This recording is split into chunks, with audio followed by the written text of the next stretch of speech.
145 বলছেন যে কথা, তাতে বোঝা যায় তিনি এই আয়াতের তাফসীর করে হয়তো হাদিস পৌঁছেন। আব্দুল্লাহ ইবনে আব্বাস রাদিয়াল্লাহু তাআলা আনহুমা ছোট সেই সময় যে খাইবার যুদ্ধের সময় হাদিস হয়তো পৌঁছেন। কারণ গাধার গোশত, গাধার সংখ্যা মদিনায় এত বেশি ছিল না, ওটের সংখ্যা বেশি ছিল, যার ফলে গাধার মাসলা হয়তো তিনি যেভাবে হোক তিনি হয়তো জানতে পারেননি। তখন তিনি আয়াত পেশ করেছেন, আর সে আয়াতের কথা বলছেন যে আমাদের মাঝে যে জ্ঞানের সাগর, এলমের সাগর আব্দুল্লাহ ইবনে আব্বাস রাদিয়াল্লাহু তাআলা আনহু আছেন, তিনি এটা অস্বীকার করেছেন না, নবী নিষেধ করেননি গাধার গোশত খাওয়া যায়। আর দলিলে বলতেন, আল্লাহ বলছেন কুল, হে নবী বলে দাও, লা আজিদু ফীমা উহিয়া ইলাইয়া মুহাররামান, আমার কাছে যা কিছু কোরআনে ওহী করা হয়েছে তার মধ্যে এমন কোনো কিছু হারাম পাচ্ছি না।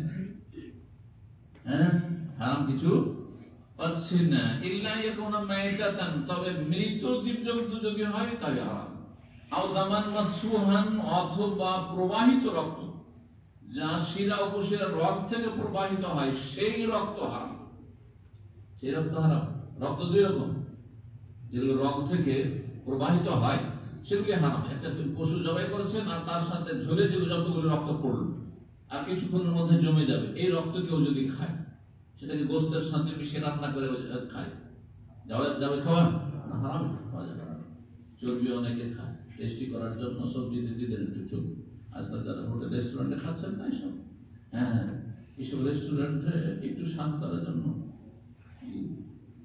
একবার আমার বাজারে কোনোদিন হালিম খাই না, তো নিজের বাসায় তৈরি করে জানি যে কি দিয়ে তৈরি হচ্ছে, যেটা শরীর স্বাস্থ্যের জন্য উপকারী হয়। তো এক ভাই খুব শখ করে বলল, শেখ অমুক জায়গাতে তেমনের কথা মনে একটা জায়গায় বললো যে একটা হোটেল আছে, রেস্টুরেন্ট আছে, সেখানে খুব সুন্দর হালিম বানায়, তো জুমার দিন নিয়ে আসলো। তাদের বছর আছে, ঠিক আছে নিয়ে আসেন, আল্লাহ নিয়ে আসলো, তাতে শুধু চর্বির গন্ধ ছাড়া কিছুই বলেন না, ঘ্রাণ বলবো না, চর্বি আর চর্বি। এইরকম যদি 2-3 দিন খাওয়া যায় তো কোলেস্ট্রল হাই হয়ে হার্ট অ্যাটাক করে মানুষ। বুঝতে পেরেছেন? এইসব খাবার খাওয়া, এইসব যে হোটেল, সাধারণ হোটেল। যাই হোক, কি বলছিলাম, চর্বি জমে আছে সেটা খেতে পারে না, কিন্তু রক্ত, যে দামে মাসফু প্রবাহিত রক্ত, শিরা অবশ্যই যেটা বেরিয়েছে সেটা যদি গোশতে দেন, যে গোশতের রংটাকে সুন্দর করবো, আর সেটা ধুলেন না, গোশত ধুলেন না, আর সেই রক্ত সহ আপনি পাক করে খেলেন, তবে গায়ের মাসফু যেটা প্রবাহিত রক্ত নয়, গোশতের গায়ে লেগে থাকে, সেটা হারাম, সেটা না পাকো না, সেটা হারাম। এই জন্য কেউ যদি গামছাতে গোশত বেঁধে নিয়ে আসে, গোশত কিনে নিয়ে আসে, গামছাতে বেঁধে নিয়ে আসে, আর সেই গামছাতে দেখছেন যে গোশত যখন রাখলেন তারপরে তাতে রক্তের দাগ টাগ লেগে আছে, সেটা প্রবাহিত রক্ত না, সেগুলো যে গোশতের গায়ে রক্ত ছিল, সেটা সেই গামছাতে আপনি সালাত পড়তে পারেন, না পাক নয়। আল্লাহমা ফিলজির, আল্লাহমা ফিলজির, অথবা শুকুরের গোশত, মৃত জীবজন্তু রক্ত আর শুকুরের গোশত। তো আল্লাহ তো গাধার কথা বর্ণনা করেন, আল্লাহ গাধা, আল্লাহ তো খচ্চর বর্ণনা করেন, তারপরে আল্লাহ রাব্বুল আলামিন কুকুরের কথা বর্ণনা করেছেন, কথা করে গেলেন। এইভাবে যদি দলিল নেওয়া যায়, তাহলে কোরআনে কারিমে খিনজির, শুকুরের কথা আছে, কুকুর যে হারাম, বিড়াল হারাম, এটা তো নেই। কিন্তু হাদিস রয়েছে বিড়াল সম্পর্কে, বিড়াল খাওয়া যায় না হারাম, তারপরে কুকুর খাওয়া হারাম, হাদিস রয়েছে। বুঝতে পারছেন না? তো সুতরাং ইবনে আব্বাস রাদিয়াল্লাহু তাআলা আনহুর এই দলিল পেশ করা শুধু আয়াত, যেহেতু উনি হাদিসটা জানতেন না, যার ফলে উনি ভাবছেন না এটা ভুল তথ্য বলছে, আসলে রাসূলুল্লাহ সাল্লাল্লাহু আলাইহি ওয়াসাল্লাম হাদিস নয়। উনি যদি জানতেন, নিশ্চিত হতেন যে রাসূলুল্লাহ হাদিস, তাহলে অবশ্যই তিনি মানতেন, তাই না? তো অনেক সময় বিশ্বস্ত সূত্রে সত্য কথা, কিন্তু বিশ্বস্ত সূত্রে আমাদের কাছে সে সংবাদ না আসার কারণে আমরা অস্বীকার করি, আমরা নিজেরাও করি। কোন একটা খবর আসলো, আর এমন একটা লোক এসে বললো যাকে চেনেও না, অথবা চেনে যে লোকটি খুব বেশি কথা বলে, ও বিশ্বাসই করি, অথচ সত্য কথা বলেছে। মিথ্যুকও তো মাঝে মাঝে সত্য বলে, বুঝছেন না? মানে তো আমরা অনেক সময় বিশ্বাস করি না সত্য কথা, এরকমটা হয়। এরকম হয়েছে ইমামদের সাথে।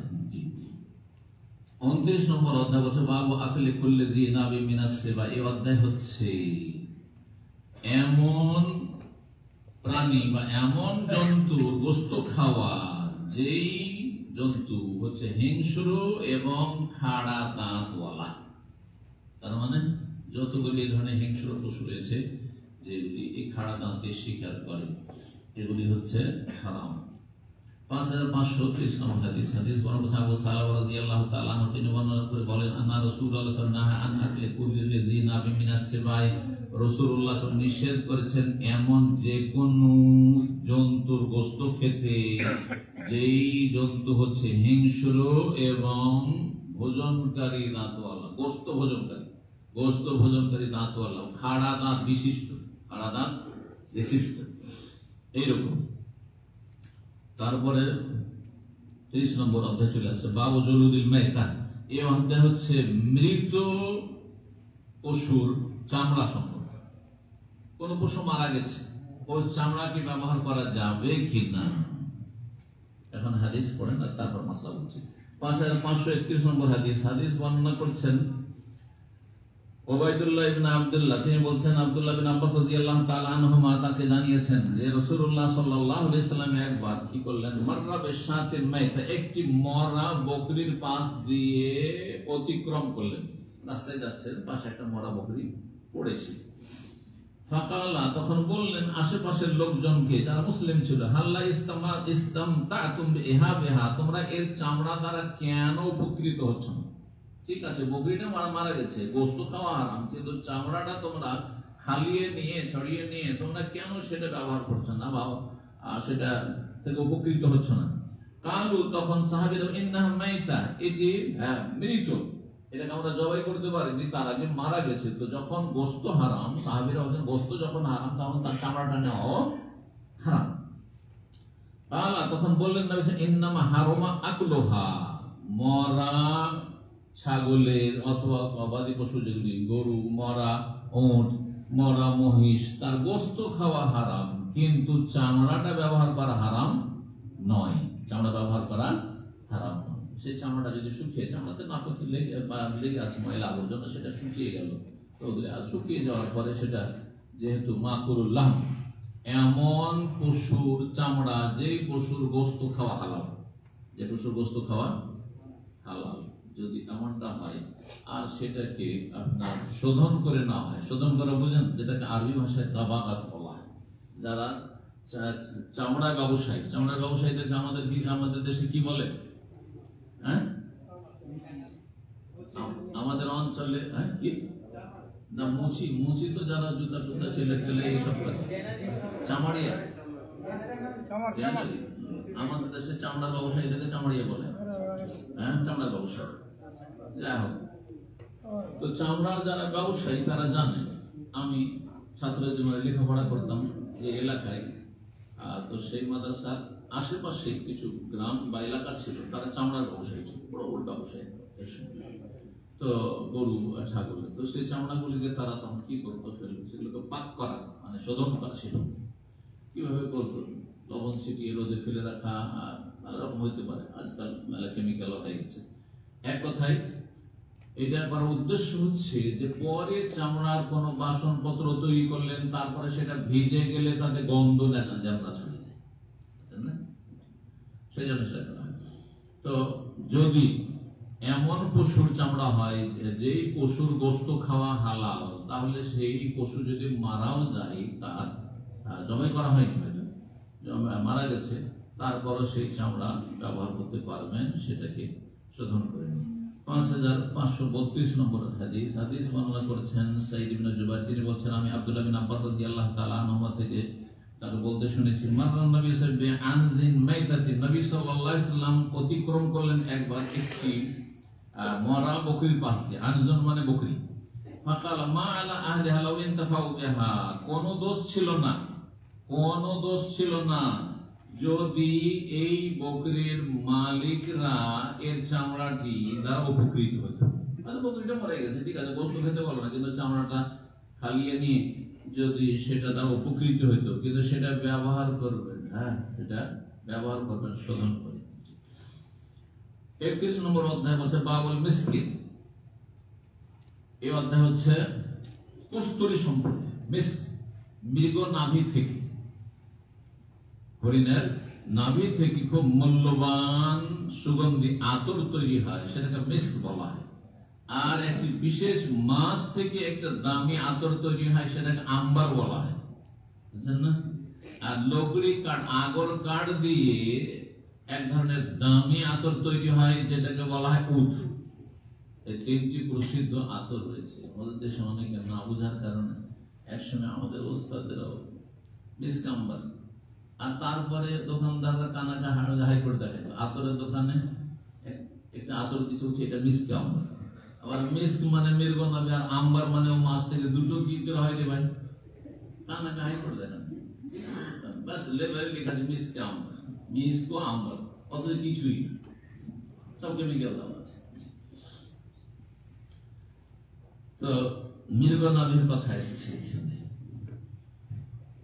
মৃগনাভির ব্যবহার।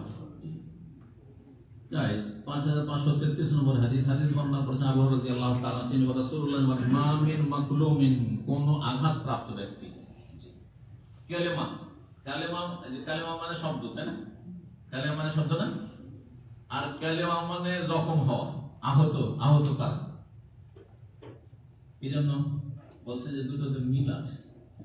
কথার দ্বারা মানুষ আঘাত করে, অস্ত্রের আঘাতে যে আঘাত হয়, সেই ঘা শুকিয়ে গেলে অনেক সময় ঘা ভরাট হয়েছে, একবার নিশ্চিত নয়, বোঝা যায় না যে এখানে ঘা মানে কোনোদিন কি হয়েছে, কেটেছিল। কিন্তু মানুষের কথার আঘাত এমন ভাবে অন্তরে আঘাত করে যে অনেক সময় আর অন্তরে এমন ফাটল ধরে যে আর মিলতেই চায় না। এই জন্য কালেমা শব্দটি বা কালাম শব্দ, কালাম মানে বাক্য আর কালাম মানে শব্দ, এই শব্দগুলি কিন্তু এর ধাতু হচ্ছে আঘাত।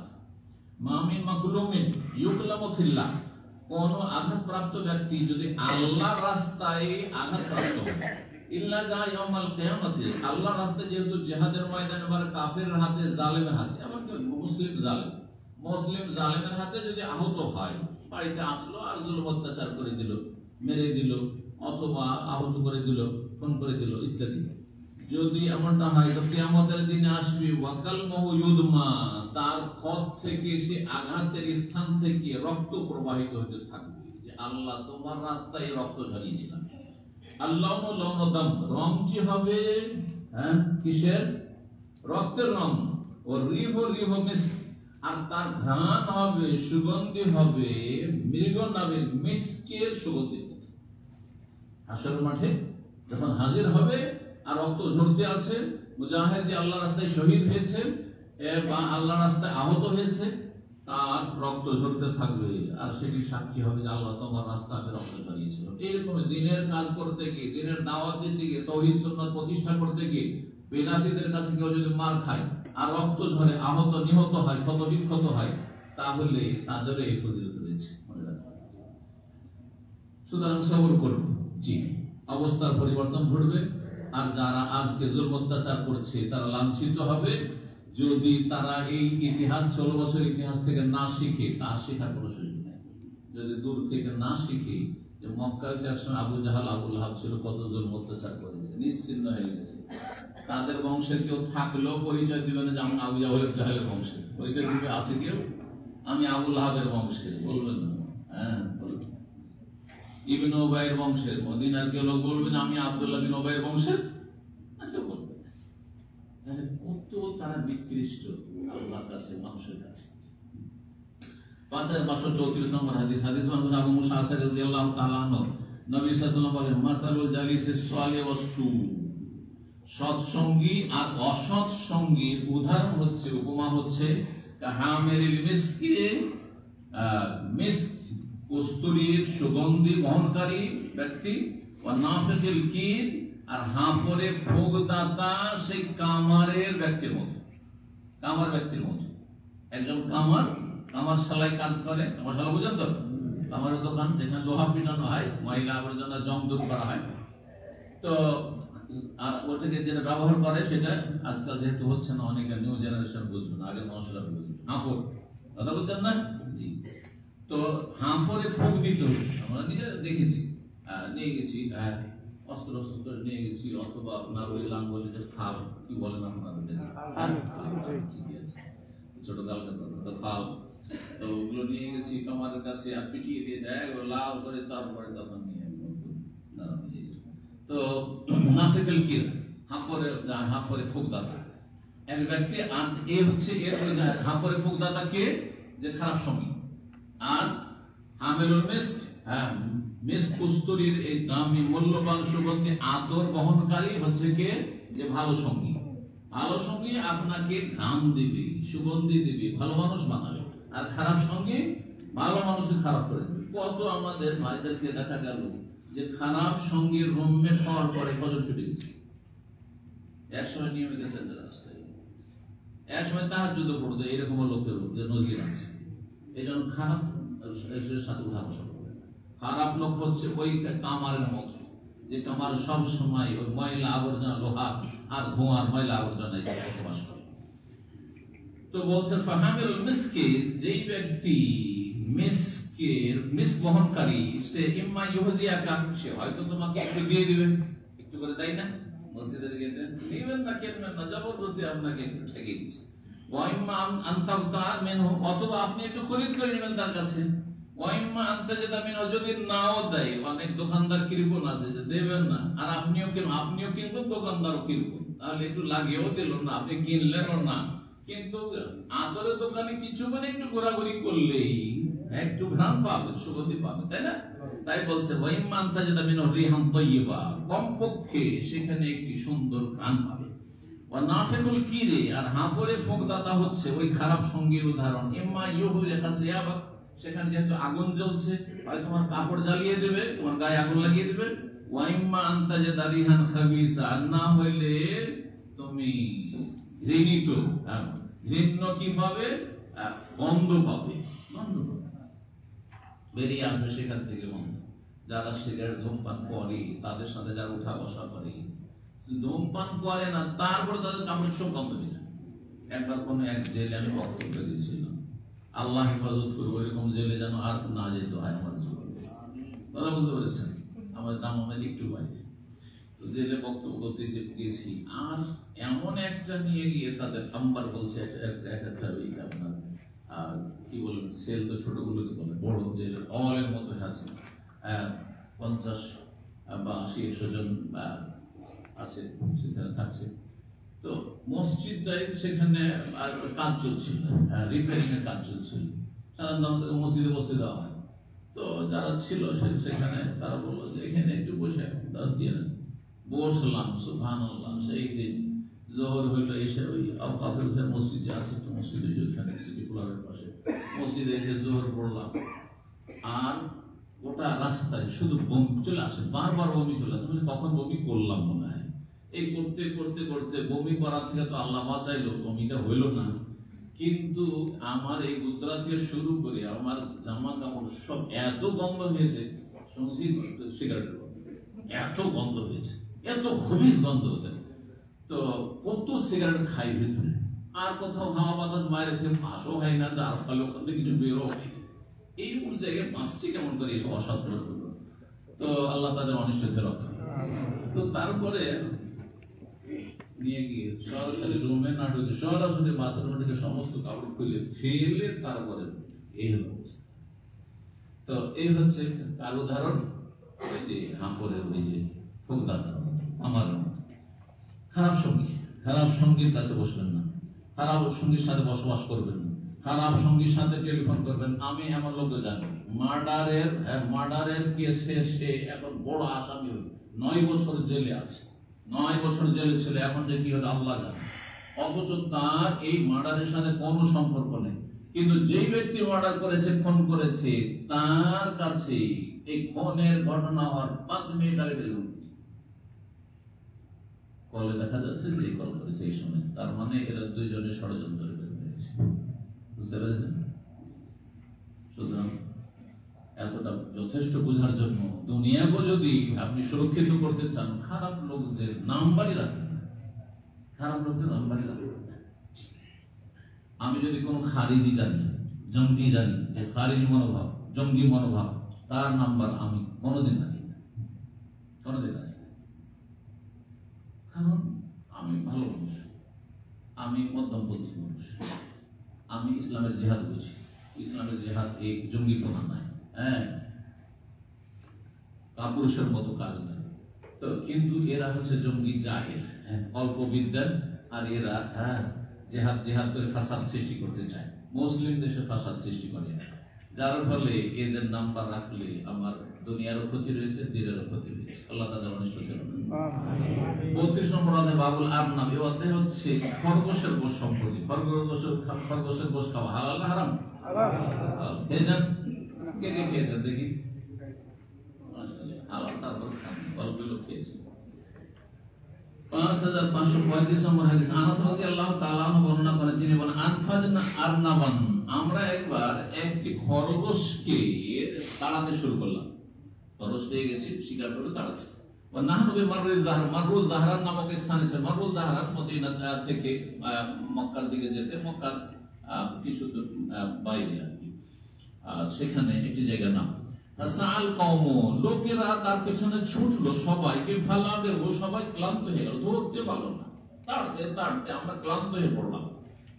তো ক্লান্ত তো প্রায় লোকে হয়ে গেল, আর সবকিছু ছেড়ে দিল। কিন্তু আনাস বলছেন, আনাস কি বলছিলেন, আমি ছাড়লাম না, না ছড়বার না, আমি ধরে ফেললাম। যেহেতু বেহাইলা আবি তালহা, তখন সেটিকে ধরে আবু তালহার কাছে নিয়ে আসলাম। আবু তালহা তার মায়ের স্বামী, সৎবাপ। ফাজাবা, সেটিকে জবাই করলেন।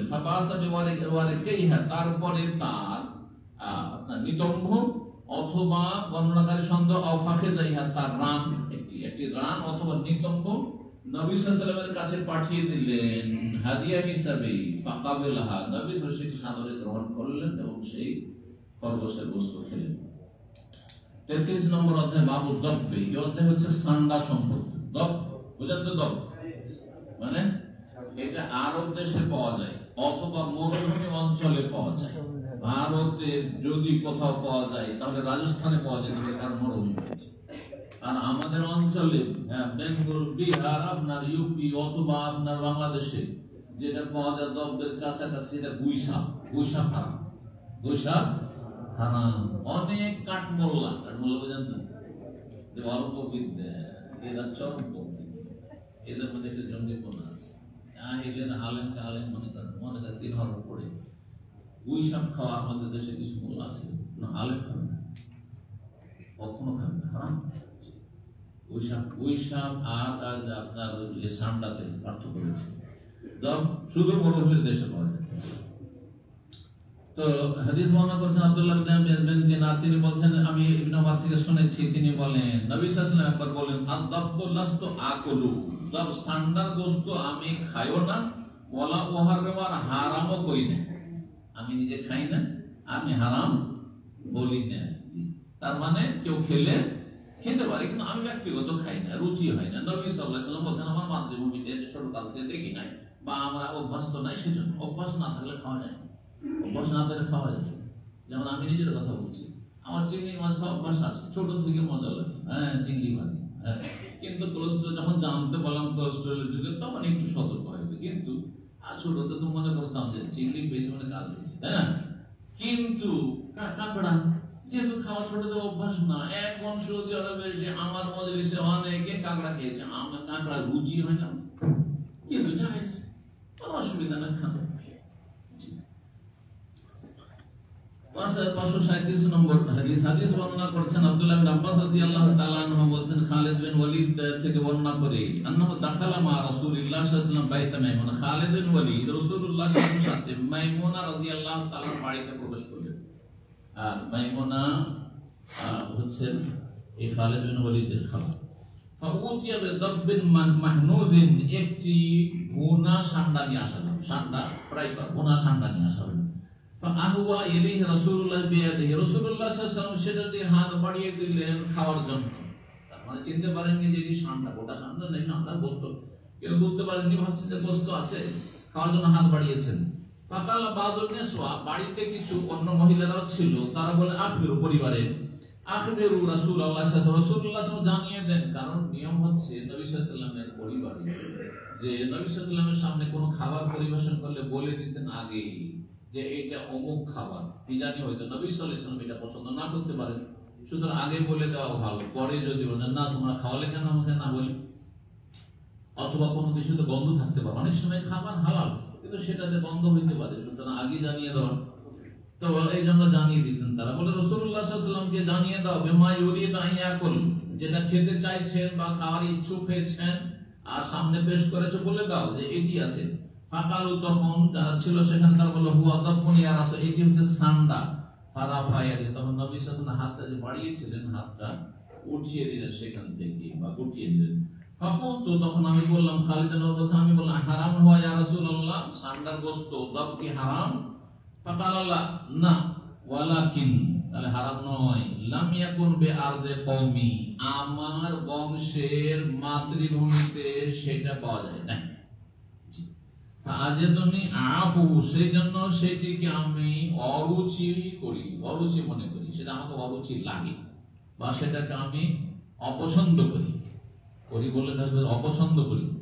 আফু মানে অরুচি হওয়া, রুচি হয় না।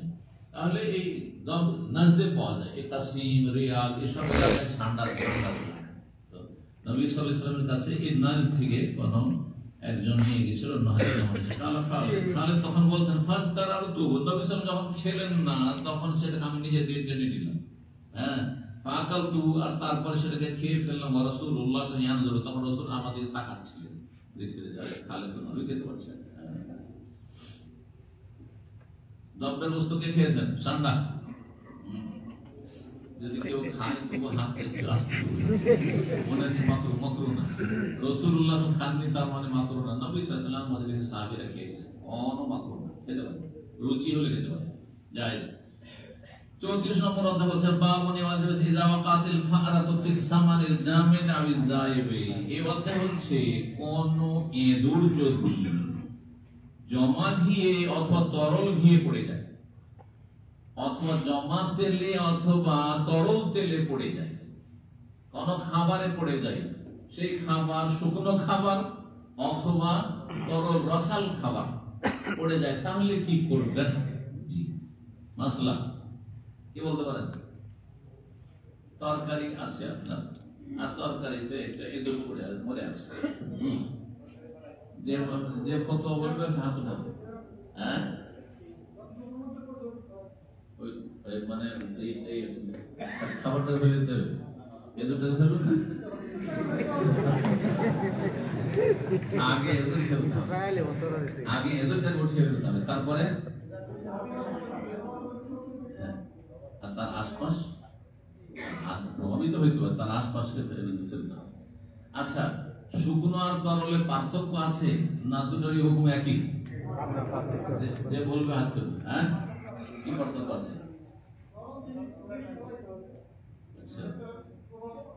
ডাল আছে, তরল যে বেশি ফেলাতে হবে না, পুরোটা ফেলতে হবে না। তাহলে ধরেন ডাল আছে, আর ডালে মরা একটা ইঁদুর পড়ে আছে, যে জায়গায় পড়ে আছে ওই জায়গায় আর ওখান থেকে কিছু ডাল বাকিটা রেখে দিবেন, খাবেন?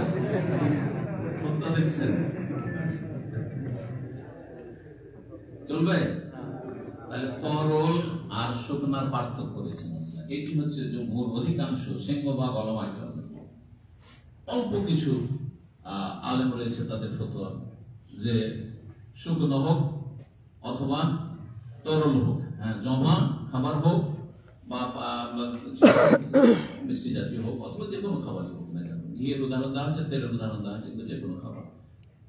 রসাল যদি খাবার হয় তাহলে গোটাটাই প্রভাবিত হইতে পারে, যেটা শরীর স্বাস্থ্যের জন্য ক্ষতিকারক হতে পারে, সেজন্য গোটাই ফেলবে, তরল ফেলবে। আর শুকনা যদি হয় আর আপনার রুচি হচ্ছে বা প্রয়োজন রয়েছে, অভাব থাকতে অনেক সময়, তাহলে আল কোহা ও মাহাউলাহ, যেমন হাদিসে রয়েছে, সেই এঁদুরটিকে ফেলে দাও আর এঁদুরের চারপাশ থেকে একটু নিয়ে ফেলে দাও, আর বাকিটা তোমরা খেয়ে নাও। কিন্তু খেয়ে নাও মানে খাওয়া যেমন নয়, রুচি হইলে খান, অরুচি করে খাবে না, কারণ অরুচি করে খেলে মানুষের ক্ষতি হতে পারে। তো এই ছিল অধ্যায়। এখন হাদিস দেখেন, একটা হাদিস এসেছে 5538 নম্বর হাদিস। হাদিস বর্ণনা করেছেন আব্দুল্লাহ বিন আব্বাস রাদিয়াল্লাহু তাআলা আনহু, তিনি মাইমুনা রাদিয়াল্লাহু তাআলা আনহাকে বর্ণনা করেছেন আন্না ফারাতান, তার খালা একটি ইঁদুরের বাচ্চা, ফারাতান মানে ছোট, তাহলে একটি ইঁদুরের বাচ্চা বা ইঁদুর ওয়াকাত ফিস সামনিন, ঘিয়ে পড়ে গেছিল, ফামাতা, তারপরে মরে গেছিল, ফাসুইলান নবী আনহা, নবী জিজ্ঞাসা করা হলো, ফাকাল, তখন বলে আল কুহা ওয়া মাহুলাহা, সেটিকে ফেলে দাও আর তার চারপাশ থেকে ফেলে দাও, অকুলুহা, তারপরে খেয়ে নাও। তাহলে এই ঘি, হ্যাঁ, জমা ঘি ছিল, জমা ঘি ছিল, তরল ঘি, এটা ফোটার পরে যে তরল পানির মতো হয়ে থাকে এইরকম ছিল না, বাতিলের মতো হয়ে থাকে। এটি হচ্ছে অধিকাংশ উলামা কেরামদের মত। কিন্তু ইমাম যুহরি বর্ণনা করেছেন সাইদ ইবনে মুসাইয়্যিব থেকে, আর তিনি আবু হুরায়রা কালাম মা সামিআতু যুহরিয়া ইয়াকুল ইল্লা আন আব্দুল্লাহ। যুহরি বর্ণনা করেছেন আব্দুল্লাহ থেকে, ইবনে আব্বাস থেকে, মাইমুনা থেকে, আয়েশা হোসেন ওয়ালাকাদ সামিআতু মিন মিরার, এই হাদিসটি আমি বহুবার শুনেছি। 5539 নম্বর হাদিস। হাদিস বর্ণনা করেছেন যুহরি। ইমাম যুহরি একজন তাবেঈ এবং প্রখ্যাত তাবেঈ মুহাদ্দিস ছিলেন। তিনি ইমাম মালিকের বিশিষ্ট ওস্তাদ ছিলেন।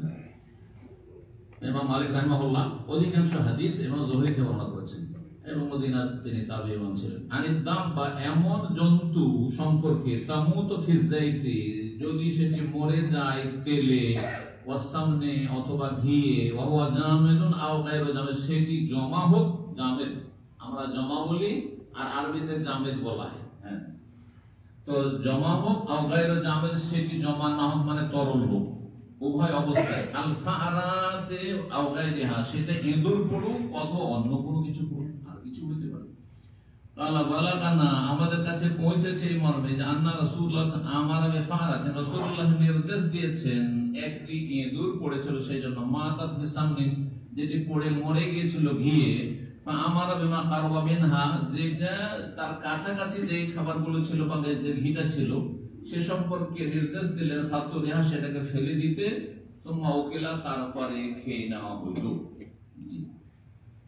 তারপরে বর্ণনা করছেন হাদিস উবাইদুল্লাহ ইবনে আব্দুল্লাহ। তাহলে এখানে ইমাম যুহরি ব্যাখ্যা করছেন সেটা জমা হোক অথবা জমা না হোক, কিন্তু নবী সাল্লাল্লাহু আলাইহি ওয়াসাল্লাম এই কথা কি বলছেন, জমা হোক অথবা জমা না হোক উভয় অবস্থায় কি করতে হবে, ফেলে দিয়ে চারপাশ থেকে বাকিটা খেয়ে নিতে পারে। কিন্তু অধিকাংশ আইম্মায়ে কেরামগণ বলছেন নবী সাল্লাল্লাহু আলাইহি ওয়াসাল্লামের হাদিসের ব্যাখ্যা হচ্ছে এটা, যে সেটা যদি জমা থাকে তাহলে সেটাতে গোটাটা প্রভাবিত হয়নি, গোটাটাতে সেই মানে গোটাটা প্রভাবিত করেনি, খারাপ হয়নি, সুতরাং আপনি রুচি হলে খেয়ে নিতে পারেন।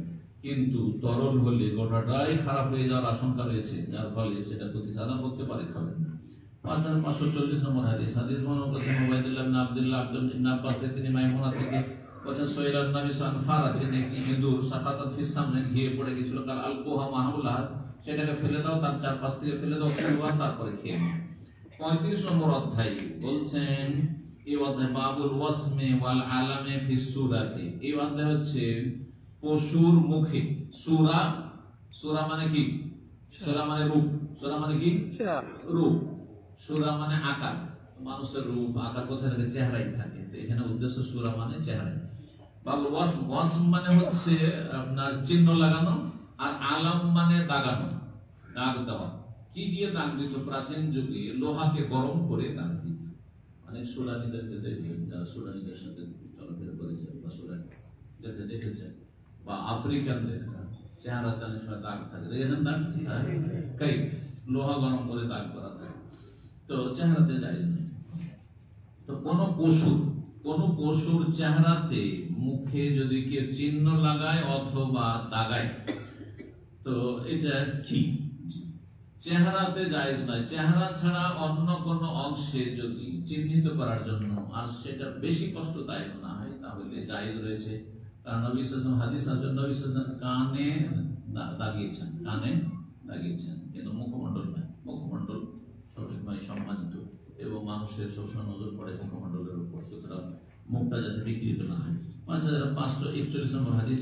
হাদিস ইবনে ওমর রাদিয়াল্লাহু তাআলা বর্ণনা করেছেন, আন্নাহু কারিহা, তিনি অপছন্দ করেছেন, আনতুলামা সূরাতু, যে চেহারায় কি করে চিহ্ন লাগানো হবে অথবা দাগানো হবে। ইবনে ওমর নিষেধ করেছেন আনতুদরাবা, চেহারায় মারতো, মুখে মারতো নিষেধ করেছেন। এই জন্য যারা চড় থাপ্পড় মারে ছেলে মেয়েদেরকে অথবা ছাত্রদেরকে, এটা জায়েজ না। স্ত্রীর ক্ষেত্রে অথবা দাসীর ক্ষেত্রে অথবা দাস চাকরের ক্ষেত্রে, যেগুলো কিন্তু দাস হইত, ওয়ালা তাদরিবিল ওয়াজহা, চেহারায় মারি না। শরীরে যেই জায়গাগুলো নাজুক জায়গা, যেগুলো আঘাত লাগলে বেশি ক্ষতি হতে পারে, সেই জায়গাগুলোতে মারা হারাম, জায়েজ না। এই চেহারা এইটুকুতে মারা হারাম।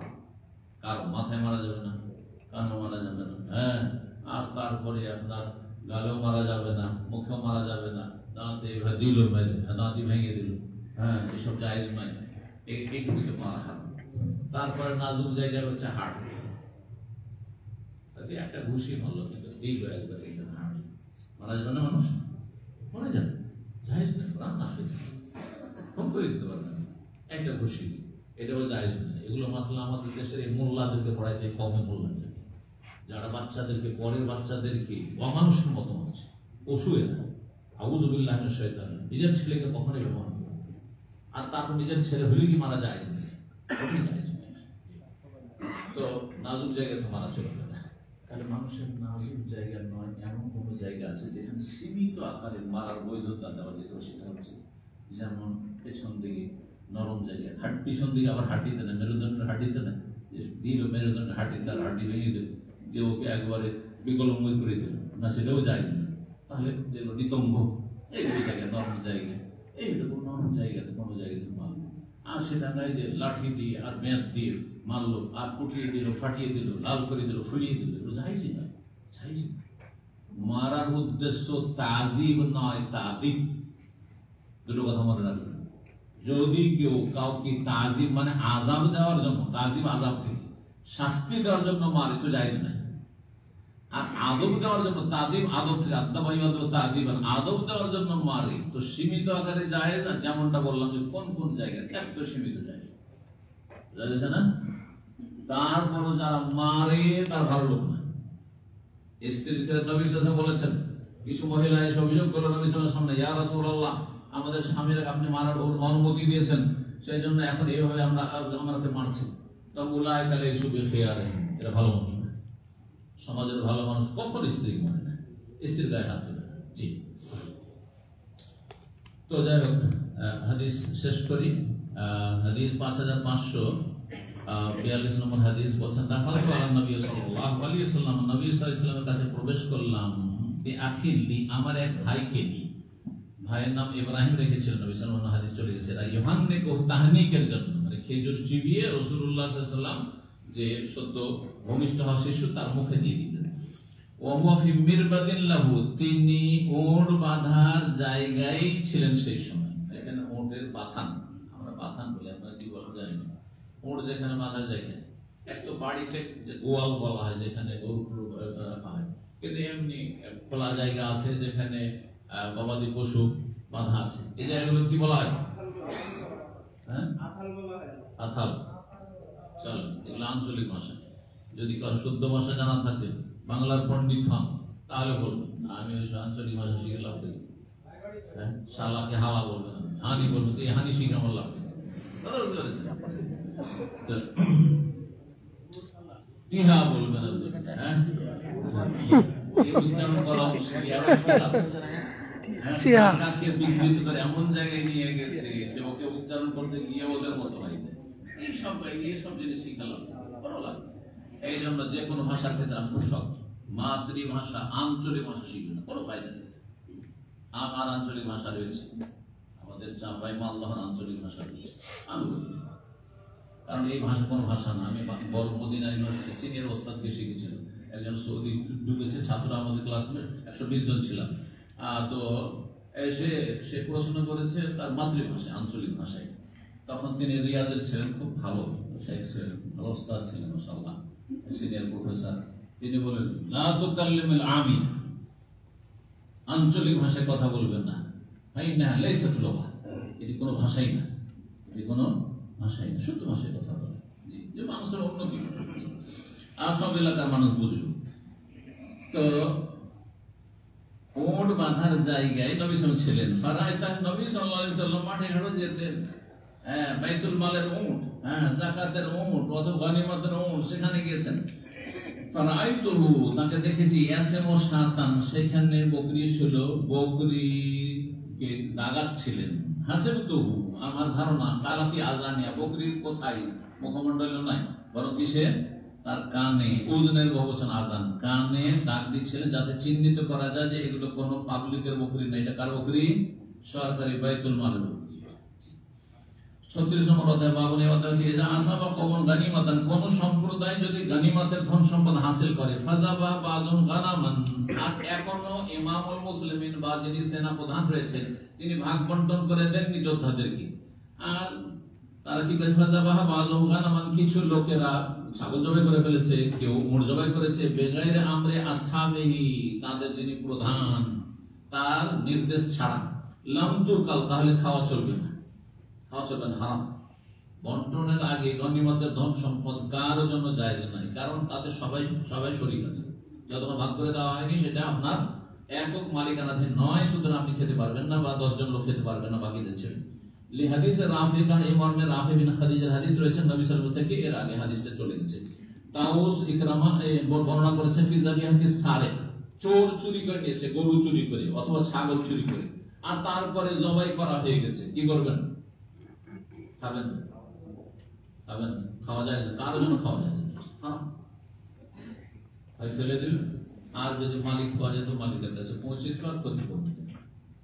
তারা জবাই করা ছিল, জীবিত থাকলে তার যে দাম ছিল সেটা। 5543 নম্বর হাদিস, হাদিস বর্ণনা করেছেন রাফি বিন খাদিজ, তিনি কুলতু লিন নবী সাল্লাল্লাহু আলাইহি ওয়াসাল্লাম, আমি নবী সাল্লাল্লাহু আলাইহি ওয়াসাল্লাম বললাম, ইন্না নালকাল আদু ওয়া গাদান, আগামী দিনে আমাদের শত্রুদের মুখোমুখি হইতে হবে।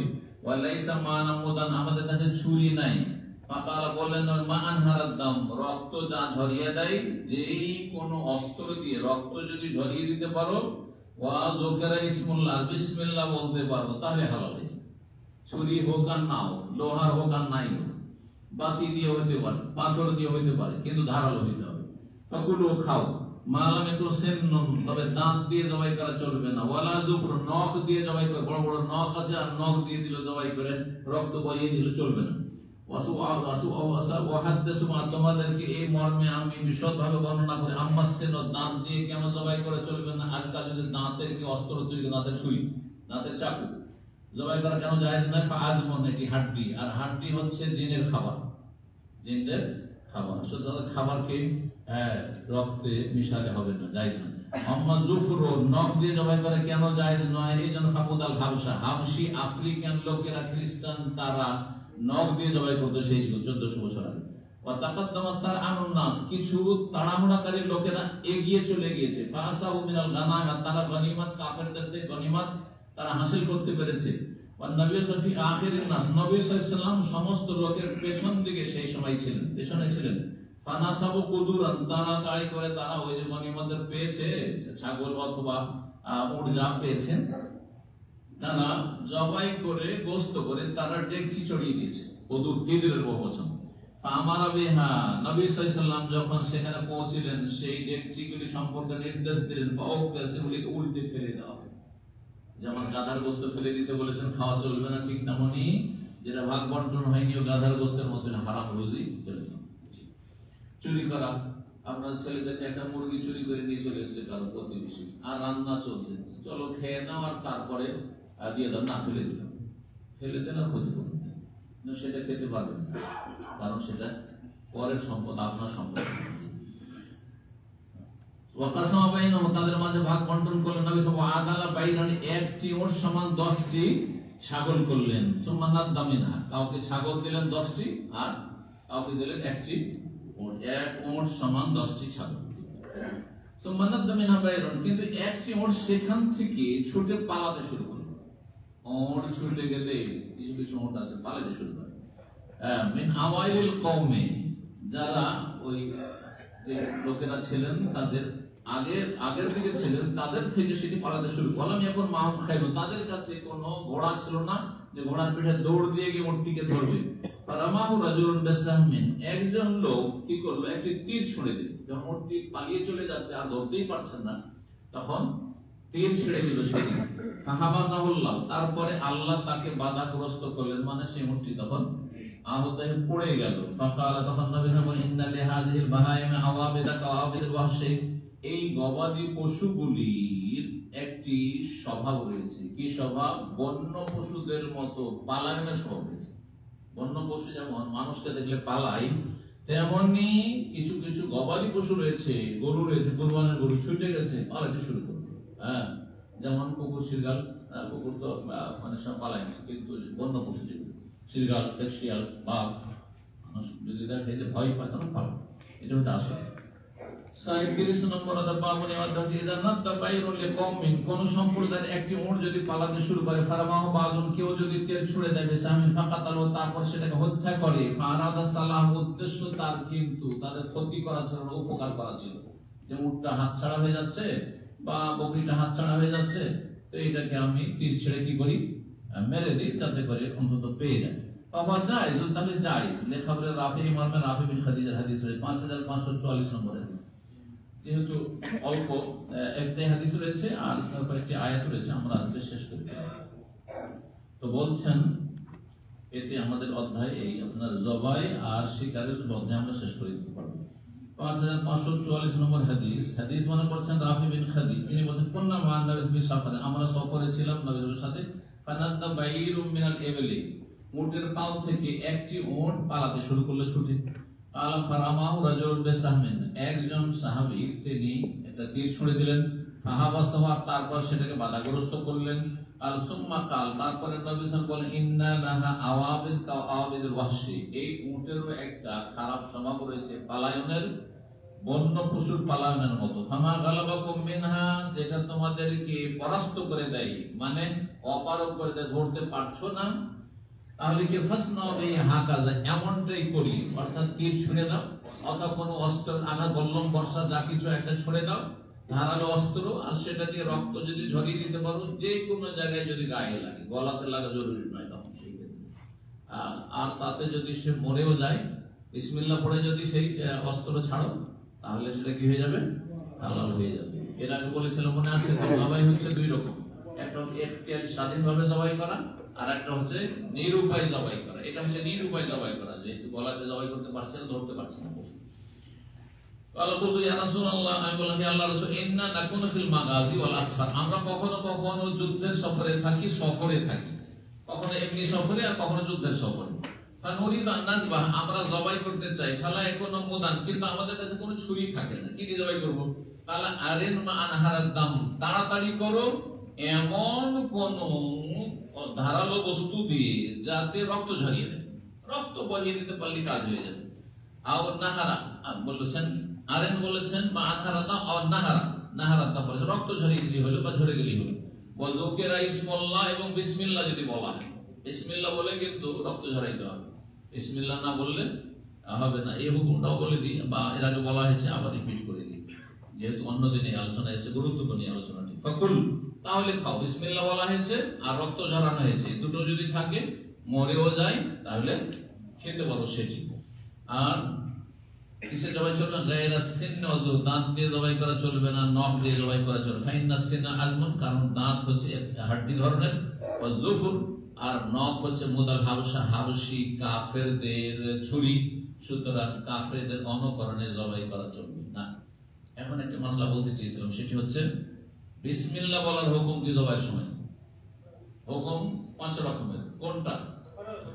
ফরজ, হ্যাঁ, সবার জন্য। যদি ভুলে যায়, একজন মুসলিম জবাই করার সময় বিসমিল্লাহ বলে গেছে, আর জবাই করে তারপরে বিসমিল্লাহ বললেন, কি হবে এখন? যারা হারাম বলছে হাতটা সবাই খেতে চায়, নষ্ট করতে চায় না,